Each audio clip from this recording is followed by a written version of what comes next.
Very excited right now to be joined by the fifth-year head coach of the App State Mountaineers, Coach Kermit Smith. Coach, welcome back into the show.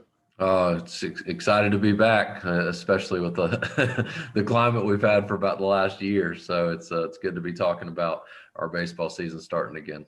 Yeah, no doubt, Coach. I'm very excited for some college baseball to be cranked back up here. Taking a look at things, just a general overview of your program going into year 5. You've had tremendous staff continuity there in Boone. Your pitching coach, Justin Aspgren, and then also recruiting coordinator, Britt Johnson, have been with you for the duration of your tenure. But I know you did have the opportunity to bring in a new volunteer assistant. So if you would talk about that and your staff entering year 5. Yeah, well, I think continuity is very, very important. I think it's something that the players obviously appreciate sometimes without saying it. To know the expectations when you walk in every year. But yeah, we were able to add Ryan to the staff. And Eric moved on. Eric did a phenomenal job for us over the 4 years that he was here. And then Ryan played at VMI. Got into coaching at George Washington, and comes very highly recommended. He's working with our catchers, assisting with our hitters. Just really overall done a fantastic job for us. So he's got a really bright future in this game. In addition to the tremendous staff continuity, before we dive into this year's club, and just talk about the way things have been trending over the last few years during your tenure. Tremendous success in the classroom, a 3.22 GPA in the fall, a 3.17 cumulative, which is the program's best. Then you also you had a beautiful aerial shot of the stadium that went viral on Twitter with a lot of college baseball outlets sharing that. And then just going back to last season before things got shut down, you had won 6 straight. And it's a shame that we couldn't see how that club would have fared in Sun Belt Conference play. Yeah, that's those are, you hit some high notes for our program there. Things that we concentrate on a daily basis. I think the academics, obviously these guys are coming here to graduate. We've been fortunate to have 28 guys that have completed their eligibility in our program over the last 4 years, and all 28 guys have graduated. Something we're really, really proud of.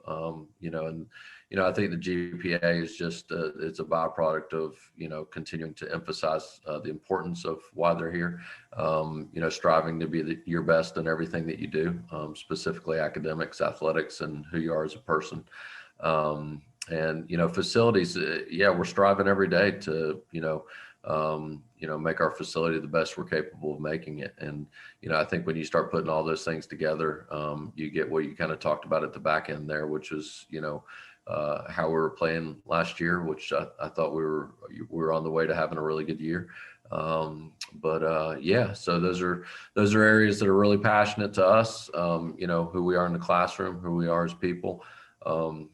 Are we getting to graduation day successfully? Are we continuously making strides in our facilities and, our program overall financially to, give these guys the best experience possible? And at the end of that, the byproduct is usually you're winning some baseball games, which is obviously, one of the big reasons that we're here.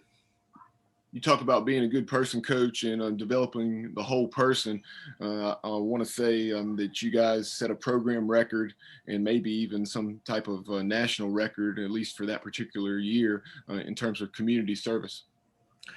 Yeah, that was pre-pandemic. That was back when we were allowed to do community service. But I think we were the number 1 community service baseball program in Division I baseball, and I think we're maybe number 4 overall of all male athletics teams across the country.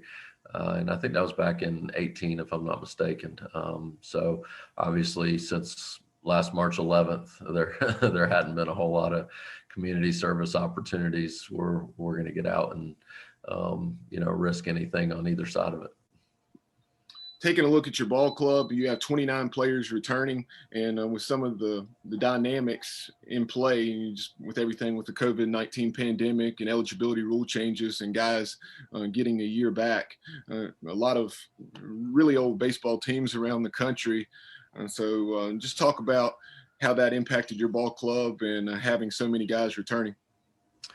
Yeah, I think there's probably positives and negatives to that. I think the positive is there's a lot of familiarity, and maybe that same thing is the negative sometimes too. Is you get pretty there's a way that we do things, and that standard's high, and sometimes you have really good days, and sometimes that standard can be frustrating because you expect to be so great every day. So I think that the experience is phenomenal. We've got an opportunity for, guys like Robbie Young and Andrew Papp to, pass down to a freshman class that they, as of March 11th, weren't going to have the opportunity to pass down any of, kind of our tradition and our culture, and who we are and what makes us who we are and how we got here. So, I think when you have older guys that have kind of been through the ringer, who have sacrificed to get this program where it is, whether again,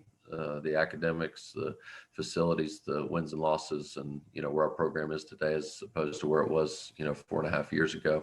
I think that when you have those guys that have sacrificed to help make it better, and make it ours, then I think that you have an opportunity for those guys to pour into a group of new guys that are coming in.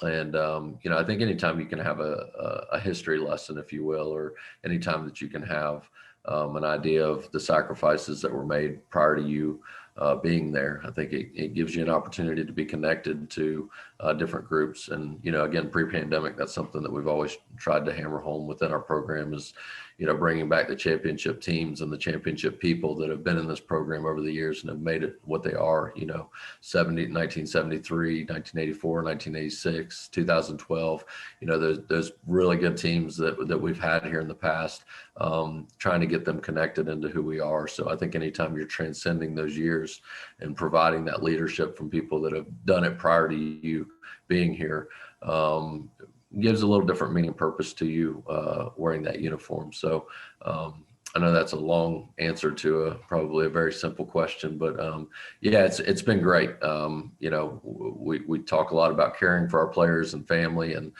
anytime I have an opportunity to continue to coach a guy that I didn't think I was going to have a chance to continue to coach, just the experience of being around each other for another year is exciting for me. But from a win and loss standpoint, it's definitely paying dividends in terms of, continuing to leave behind a good legacy. Let's talk about your pitching staff. You're very blessed to have a couple of very talented left-handers in Tuthill and Martinez. So talk about them, and then dive into some of the other guys that you think could take on a starting role for you. Yeah, I think those two guys are very talented. Have a chance to kind of help lead our pitching staff, and I think that when we look back across the small sample size that we had last year, I think the biggest thing from our club and those two guys in particular is they get to look back and say, man, I was maybe starting to hit stride there as we ended the year, but I could have been better. I wish I'd have been better. And, I think anytime you have that provides, a great environment for guys improving every day. Those two guys you mentioned went down in the Florida Baseball Ranch over the pandemic time and, trained down there. And I think that just kind of speaks to, their desire to be great. Another left-hander who had a great year last year in Cole Hooper, he was phenomenal. He did really well. He was transferred in from NC State 3 years ago, redshirted his first year here, and last year was his first crack. And he pitched a lot. He was the midweek starter, so kind of coming into that Gardner-Webb series to open the year, he came in out of the pen, I think game 1, to get his bullpen in, and then pitched the following week at A&T. Did really well in both outings. I think he pitched the next weekend at Kentucky, and then came back and got his start the next midweek. And then, by the time we got to where we were heading into conference play, he was being moved into the weekend starting role. So we were actually very close to having 3 left-handers in our weekend to end last year. So, I think those 3 guys are, guys to beat right now. All 3 left-handers. Trey Tuich just transferred in from the University of South Carolina. He's pitched really well for us in the fall and spring so far. He's a guy that's going to factor in somewhere, not real sure. And then and one thing that's kind of been consistent with how we build our program is a strong bullpen, and I think that really trends back ever since we've been here. So you got guys down there that I think you get lost in that starting role, relief role sometimes, because I think some of these guys down at the back end of our pen, they're all good. They're one's a starter, one's a reliever. One's touching the ball in the ninth, one's touching the ball in the seventh, one's touching the ball in the first. But those guys are so valuable to our team, and guys like Noah Hall and Cy Smith, who both had incredible years last year out of the bullpen as freshmen. Andrew Papp, I know I've already mentioned him, but he's been a mainstay down there this will be his fourth year back there, and expecting big things out of him. Jason Kornatzer, who for people that have followed our program, his sophomore year, which was 2 years ago, you look down the stretch, he threw our most important games down the stretch.